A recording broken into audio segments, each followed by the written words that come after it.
الحمد لله وكفى وسلام على عباده الذين اصطفى أما بعد فأعوذ بالله من الشيطان الرجيم بسم الله الرحمن الرحيم قل هل يستوي الذين يعلمون والذين لا يعلمون وقال النبي صلى الله عليه وسلم فضل العالم على العابد كفضلي على أدناكم أو كما قال عليه الصلاة والسلام اللهم صل على محمد وعلى آل محمد كما صليت على إبراهيم وعلى آل إبراهيم إنك حميد مجيد اللهم بارك على محمد وعلى آل محمد كما باركت على إبراهيم وعلى آل إبراهيم إنك حميد مجيد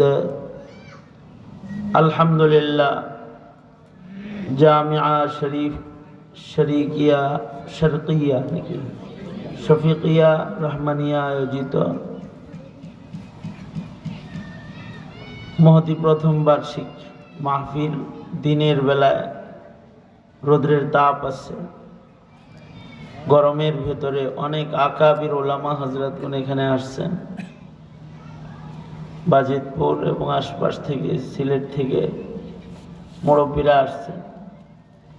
মুরব্বীদের এই মহতি মজমায় আমি হাজির হয়েছি জামিয়ার প্রতিষ্ঠাতা আপনাদের রত্ন সন্তানদের একজন মুফতি নাসির উদ্দিন রহমানী দামাত বরকাতুহুম, ওনার প্রতিষ্ঠিত মাদ্রাসায় বারবার আসার ওয়াদা ছিল। মৌখিকভাবে বারবারই সময় করে একটু দেখে যাব মাদ্রাসাটা, দেখাও হয় না। রমাদানও খুব কাছাকাছি, গোটা মৌসুমটা সফরে কাটলো। আবার রমাদানের 1 তারিখে আমার দেশের বাইরে যাওয়ার, সফরে চলে যাওয়ার প্ল্যান। খুব অল্প পরিসরে দিনের বেলায় এখানে একটু হাজির হওয়ার ওয়াদা ছিল। আল্লাহ পাকের শুকর, আল্লাহ তাআলা এ পর্যন্ত আপনাদের কাছে পৌঁছাইছেন। আল্লাহর মেহেরবানি হয়েছে, আসতে পারছি। বান্দার কোনো কাজ আল্লাহর তৌফিক ছাড়া হয় না।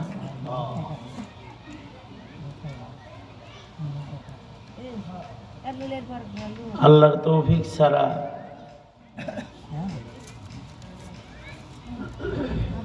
আল্লাহ পাক যদি কবুল না করে তাহলে কোনো নেকির কাজও করা যায় না। আল্লাহ পাক কবুল না করলে কাউকে দিয়া নেকির কাজও করা যায় না। আপনারা যদি চান যে আমার এখানে আনবেন, আল্লাহ তাআলা যদি আমার না আনে আসা যাবে না। আমি যদি চাই যে আসার পরে 2 ঘন্টা বয়ান করব আর আপনাদের সবাইরে একেবারে দিন বুঝাইয়া দিব, আল্লাহ বুঝ না দিলে বোঝানো সম্ভব না। আদম আলাইহিস সালাতু ওয়াস সালামের মতো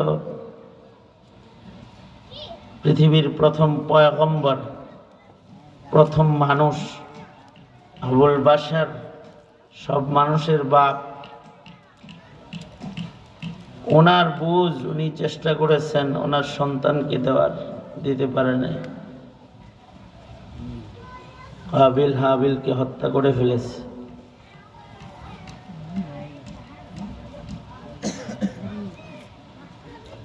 আল্লাহর রসুল বলেছেন কিয়ামত পর্যন্ত যত হত্যাকাণ্ড হবে সব হত্যাকাণ্ডের একটা অংশ কাবিলের আমল নামায় জমা হইতে থাকবে। পয়গম্বর বুঝাইতে চেষ্টা করেছেন আর পয়গম্বরের সন্তান বুঝে নাই। নূহ আলাইহিস সালাতু ওয়াস সালাম ৯৫০ বছর দাওয়াত দিচ্ছেন। আদম আলাইহিস সালাতু ওয়াস সালামের মুজিজা হইল, জালালউদ্দিন সৈয়দী রহমাতুল্লাহ আলাইহি বলেছেন আল্লামা আদম আল আসমা কুল্লাহ, ওনার ইলমটাই ওনার মুজিজা। এত ইলম কিন্তু নিজের ছেলেরে দিতে পারেনি, আল্লাহ পাক কবুল করেনি। নূহ আলাইহিস সালাতু ওয়াস সালামের মুজিজা হইল দাওয়াত, ওনার দাওয়াতটা ওনার মুজিজা। আরো মুজিজা আছে কিন্তু সবচেয়ে বড় মুজিজাই হলো দাওয়াত। কত বছর দাওয়াত দিছে? ৯৫০ বছর। এত লম্বা দাওয়াতি মুজিজা দুনিয়ার আর কোনো নবীর নাই, এটা একটা মুজিজা। নবী হয়ে দাওয়াত দিল ৯৫০ বছর। অবশ্যই নবী তার ঘরে দাওয়াত দিছে বেশি, ঠিক না? নবী হিসেবে মানুষরে দাওয়াত দেওয়ার চাইতে বেশি দাওয়াত নিজের ঘরে দিছে না? কিন্তু কেনানকে কথা শুনাইতে পারে নাই।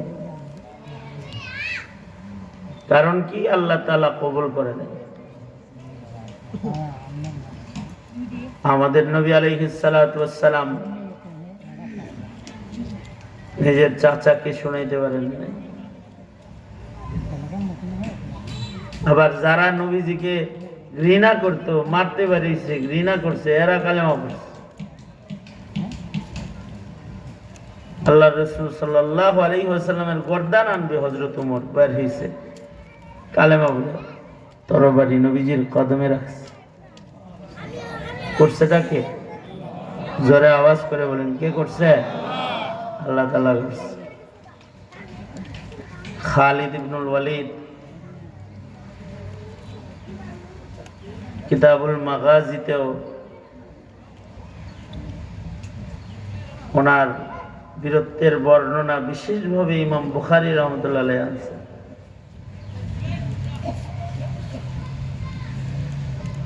দারুল উলুম দেওবন্দের প্রথম শেখুল হাদিস ইয়াকুব নানতবী রহমাতুল্লাহ আলাইহি, উনি খালিদ ইবনুল ওয়ালিদের বর্ণনা যখন আসতো তখন উনি হাসতেন, কিতাব বন্ধ করে হাসতেন। কিতাব বন্ধ করে তারপরে হাসতেন। ছাত্ররা বলতো, কিতাব বন্ধ করে হাসতেছেন কেন? দেখো আল্লাহ পাকের এই জায়গায় আসলে আল্লাহ পাকের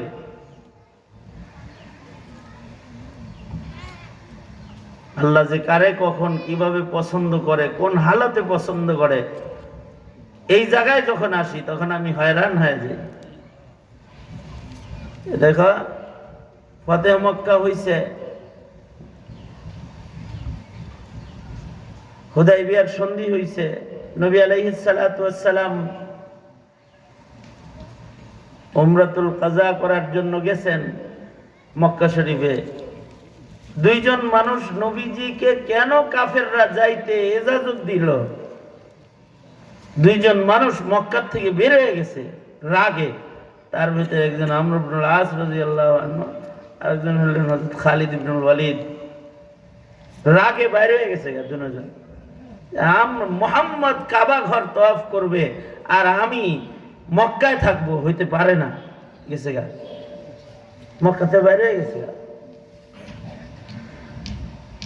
আর এই যারা, এরাই নবীর প্রেমে এক সময় পাগল হয়ে গেছে, আল্লাহ রাসূলের কাছে যায় কালেমা পড়ছে। আর জীবনের সর্বস্ব, এমনকি নিজের জীবন দেওয়ার জন্য খালিদ ইবনুল ওয়ালিদ সারা জিন্দেগি সৈন্যদের মাঝখানে ঢুইকা যুদ্ধ করছে, যেন নিজের জীবনটাও আল্লাহর রাহে দিতে পারে।